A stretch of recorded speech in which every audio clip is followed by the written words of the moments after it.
রাঙার মতো দেখতে আরেকটা মেয়ে আছে জানতে পেরে রাঙার উপর প্রচন্ডভাবে রেগে গেল একলব্য। হ্যাঁ বন্ধুরা, এমনটাই দেখা যাবে। তাই সম্পূর্ণ জানতে ভিডিওটিতে লাইক দেওয়া, চ্যানেলটি সাবস্ক্রাইব করে দেখতে থাকুন। গল্পের শুরুতে দেখা যাবে বিন্দা আহিরিকে বলে, কি বলছো তুমি? রাঙার বাচ্চাটা বাঁচবে না? সত্যি কথা বলছো আহিরি তুমি?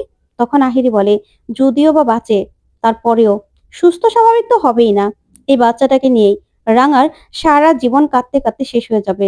আর একলব্য নিজের সবকিছু পূরণ হয়নি বলে, নিজে স্যাটিসফাই হয়নি বলে রাঙার উপর সারা জীবন দোষারোপ করবে। রাঙাকে রাঙাকে কোনোদিনও মেনে নিতে পারবে না একলব্য। আমি জানি তো, এইভাবেই রাঙার জীবনটা আমি একদম বিষিয়ে দেব। তখনই বিন্দা বলে, রাঙার কিছু হবে না তো? তখন আহিরি বলে, না, রাঙার কিছু হবে না, রাঙা বেঁচে থাকবে। আর বড় বৌদি, তুমি এখানে এসো না। তখন সেখান থেকে বিন্দা চলে যায়। ওইদিকে দেখা যাবে ডক্টররা রাঙাকে নিয়ে খুব টেনশন করতে থাকে। ওইদিকে একলব্য রাঙাকে নিয়ে অস্থির হয়ে গেলে ডক্টর আসলেই একলব্য বলে, ডক্টর, রাঙা ঠিক আছে তো? তখন ডক্টর বলে, হ্যাঁ ঠিক আছে, কিন্তু একটা খারাপ খবর আছে। তখন একলব্য বলে, কি হয়েছে? আমাদের বাচ্চা ঠিক আছে তো? ডক্টর, বলুন না, আমাদের বাচ্চা ঠিক আছে তো?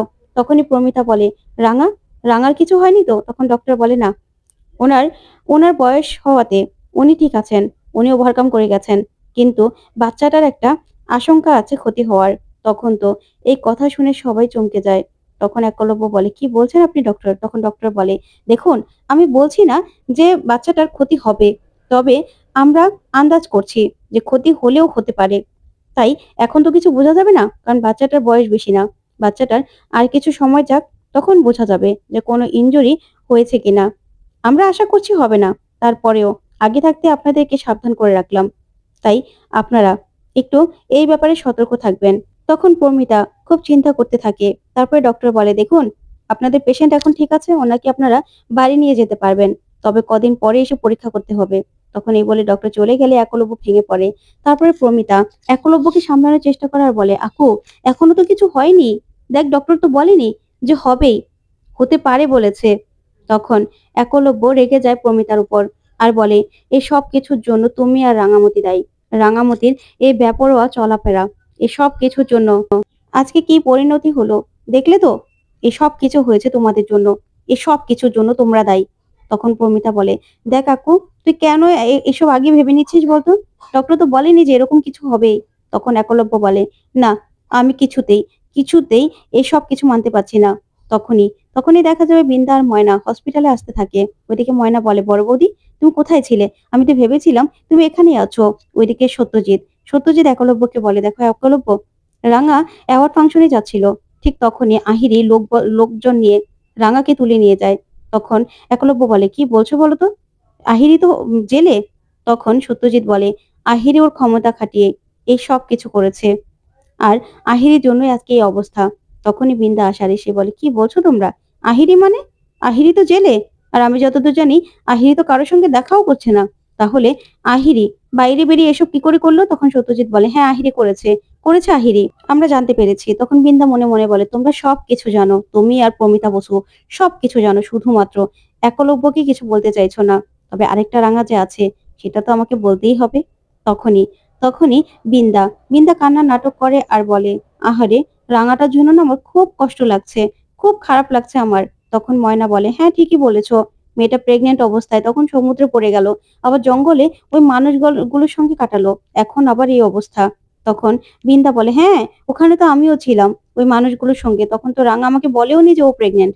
তখন নবারুণ বলে, চুপ করো তো, তোমার মুখে এসব কথা মানায় না। তখন বিন্দা বলে, কেন বাবা, আপনি আমাকে কেন থামাচ্ছেন? আমি কি করেছি? আমি কি বলেছি রাঙাকে এসব করতে? তখন প্রমিতা একলব্যকে বলে, আকু, নিজেকে সামলা, চল, রাঙাকে একটু দেখবি না? তখন একলব্য বলে, না, ও সুস্থ হয়ে গেলে ওকে তোমরা বিকেলে বাড়ি নিয়ে এসো, আমি যাই। এই বলে একলব্য রেগে সেখান থেকে চলে যায়। তখন পাঞ্চেরি বলে, মা, রাঙার সঙ্গে দেখা করতে যাবে না? তখন প্রমিতা বলে, হ্যাঁ। তারপরে দেখা যাবে রাঙার সঙ্গে দেখা করতে আসে প্রমিতা। তখন রাঙার জ্ঞান আসে। তখন রাঙা কাঁদতে থাকে। ওইদিকে প্রমিতা বলে, রাঙা, একদম কাঁদবি না, তুই তো আমার মেয়ে রে, তুই আমার মেয়ে, আমার মেয়ে ঠিক আছে, এটাই অনেক। তোকে তো আজকে আমরা বাড়ি নিয়ে যাবো রে, ডক্টর বলেছে বিকালবেলা তোকে আমরা বাড়ি নিয়ে যেতে পারবো, সব ঠিক হয়ে যাবে, দেখবি সবকিছু ঠিক হয়ে যাবে। তারপরে রাঙা নিজের পেটে হাত দিয়ে কাঁদতে থাকে। তারপরে দেখা যাবে রাঙাকে নিয়ে বাড়ি চলে আসে প্রমিতা নবারণ। তখন একলব্য রেগে দাঁড়িয়ে আছে। তখন প্রমিতা বলে, আচ্ছা আকু, কেন এরকম করছিস বলতো? এখন তো আর কিছু হয়নি, ডক্টর তো আর বলেনি যে এখনই কিছু হয়ে যাবে। ৮-১০ দিন যাক, তারপরে রাঙার একটা ইউএসডি করে দেখবে। তখন নবারুণ বলে, শোন রাঙা, এখন কিন্তু কদিন একদম বাড়ি থেকে বের হওয়া যাবে না, শুধু রেস্ট নিবি, ঠিক আছে? দৌড়ঝাঁপ করা যাবে না। তখন প্রমিতা বলে, হ্যাঁ রাঙা, তুই কিন্তু একদম কোনো টেনশন করবি না, বাড়ি থেকে বেরও হবি না। আর আকু, তোকেও বলছি, এখন শুধু নিজেদের মতো করে নিজেরা সময় কাটা, ভালো সময় কাটাতে হয়। এই সময় রাঙার পাশে তুই থাক, তুই না অন্য কিছু আর ভাবিস না, আমি তোকে বলছি। আহিরি কি উদ্দেশ্যে নিয়ে এই সবকিছু করেছে, আহিরি কেন আবার তোদের জীবনে ফিরে আসলো, সেটা তো আমাদের জানতে হবে। তাই এসব নিয়ে না এখন ভাবার সময় নেই। তুই রাঙার খেয়াল রাখ, রাঙার পাশে থাক। আর এই সময় তোর কিন্তু রাঙার পাশে থাকাটা দরকার। ডক্টর কিন্তু বলেনি যে বিপদ এখনই হয়ে যাবে, হয়ে যেতে পারে বলেছে। তখন একলব্য বলে, কিন্তু মা, আহিরের কি উদ্দেশ্য সেটা না জানা পর্যন্ত তো শান্তি পাচ্ছি না। তখনই রাঙা বলে, তোরা চিন্তা করিস না উড়ান বাবু, আহির দিদি কেন এসব কিছু করেছে সবকিছু জানা যাবে। সত্যজিৎ স্যার সবকিছু তদন্ত করছে, খুব তাড়াতাড়ি সবটা জানতে পারা যাবে। তখনই একলব্য সেখান থেকে রেগে তারপরে চলে যায়। তখনই প্রমিতা রাঙাকে বলে, রাঙা, তোকেও কিন্তু এবার সাবধানে থাকতে হবে। আস্তে আস্তে চলে যাক, কয়েকটা মাস চলে গেলেই তোর বাবুটা হলেই, ছেলে হোক আর মেয়ে হোক, আমার নাতি নাতনি ঘরে আসলে সবকিছু ঠিক হয়ে যাবে দেখবি। ওইদিকে বিন্দা সবটা আড়ালে দেখতে থাকে। তখনই রাঙা বলে, কিন্তু মা, আমার মতো যে আরেকটা মেয়ে আছে, সেটা যদি উড়ানবাবু এমনি এমনি জেনে যায় তখন তো সমস্যা হবে, সেখানে তো আরেকজনও ছিল, আমার মতো দেখতে মেয়েটা। আমি না উড়ানবাবুকে সবটা বলে দিতে চাই মা, বলে দিতে চাই। তখনই প্রমিতা বলে, না রাঙা, এখন বলার কোনো দরকার দরকার নেই। এখন যদি তুই বলিস, আক্কু আমাকে তো ভুল বুঝবেই। সব থেকে বড় অভিমান হবে তোর উপর, যে তুই ওই মেয়েটাকে ওর কাছে ছেড়ে রেখে চলে গিয়েছিলি। না না, সেটা আমি কিছুতে হতে দিতে পারি না। সময় যাক, আস্তে আস্তে আক্কু সবটা জানতে পারবে। ওই মেয়েটার আমি একটা ব্যবস্থা করব, অন্য কোথাও নিয়ে যাব। তুই চিন্তা করিস না, তুই এগুলো নিয়ে একদম ভাববি না। তুই শুধু এখন তোর বাচ্চার কথা ভাববি, ঠিক আছে? এই বলেই রাঙাকে জড়িয়ে ধরে প্রমিতা। ওইদিকে ওইদিকে রাঙা খুব অস্থির হয়ে যায় আর কাঁদতে থাকে। তারপরে দেখা যাবে বিন্দা। বিন্দা বলে, না রাঙা, তোর বাচ্চা তো আমি সুস্থভাবে কিছুতেই পৃথিবীতে আসতে দেব না, কিছুতেই না। তুই এইভাবে ভালো থাকবি সেটা তো হতে পারে না। আর তোর মতো যে আরেকটা মেয়ে আছে, সেটা তো একলব্যকে জানাতে হবে। তুই ওই মেয়েটাকে একলব্যের সঙ্গে এক ঘরে রেখে চলে গিয়েছিলি।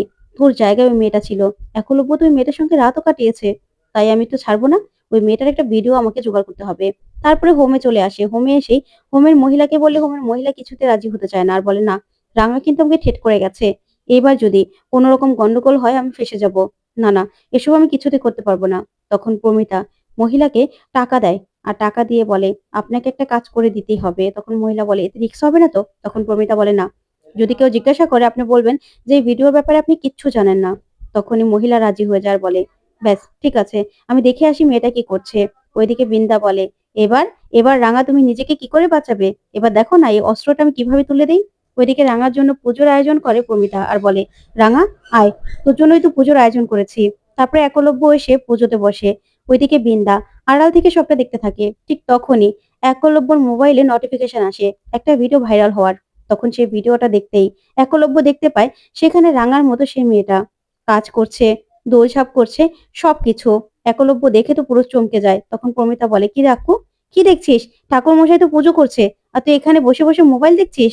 তখনই রাঙা সে ভিডিওটা দেখেই চমকে যায়। তখন একলব্য বলে, না, এটা কিছুতেই হতে পারে না। তখন একলব্য দাঁড়িয়ে পড়লে পুজো ছেড়ে সবাই দাঁড়িয়ে পড়ে। তখন একলব্য বলে, রাঙা, এটা কি, কি এটা? তখন প্রমিতা সহ সবাইকে ভিডিওটা দেখায় আর বলে, মা, এসব কি? তোমরা সবাই সবটা জানতে, আমাকে আমাকে তুমি জেনে শুনে ঠকিয়েছো, তাই তো? তখন প্রমিতা বলে, আক্কু তুই মাথা ঠান্ডা কর, পুজোতে বস আগে। তখন একলব্য বলে, না মা, তুমিও জানতে এই সব কিছু, তোমরা ইচ্ছে করে করেছো। এই মেয়েটাকে আমি সেদিন মন্দিরে দেখেছিলাম, দিদিভাই দেখেছিস, আমি ভুল দেখিনি। তখন প্রমিতা বলে, আক্কু এরকম করিস না, তুই মাথা গরম করিস না। আমি তোকে পরে সবটা বুঝিয়ে বলবো বলেছি তো, আগে জানতে হবে এই ভিডিওটা ভাইরাল কে করলো। তখন সত্যজিৎ আসে আর এসেই বলে, ভিডিওটা দেখেছি, এই ভিডিওটাকে ভাইরাল করলো, সবকিছুর সবকিছু ইনফরমেশন আমরা পাওয়ার ব্যবস্থা করছি। তখন তো বিন্দা ভয় পেয়ে যায়। ওইদিকে ওইদিকে সত্যজিৎ বলে, রাঙাকে খারাপ করার জন্যই এই কাজটা কেউ করেছে। তখন একলব্য বলে, রাঙাকে আর কি খারাপ করবে, রাঙা তো অলরেডি আমার চোখে খারাপ হয়েই গেছে। রাঙা, তুমি তোমার জায়গায় এই মেয়েটাকে রেখে তারপরে তুমি মিশনে চলে গিয়েছিলে, তাই তো? তুমি এই মেয়েটাকে আমার আমার পাশে রেখে চলে গেলে। তুমি আমার ইমোশন নিয়ে খেলেছো রাঙা, আমি তোমাকে কোনোদিনও ক্ষমা করবো না। তাই আমি তোমার সঙ্গে পুজোতে বসবো না। তখন তো বিন্দা খুশি হয়ে যায়। তো বন্ধুরা, কেমন লাগলো আজকের আপডেট, কমেন্ট করে জানাও। ধন্যবাদ।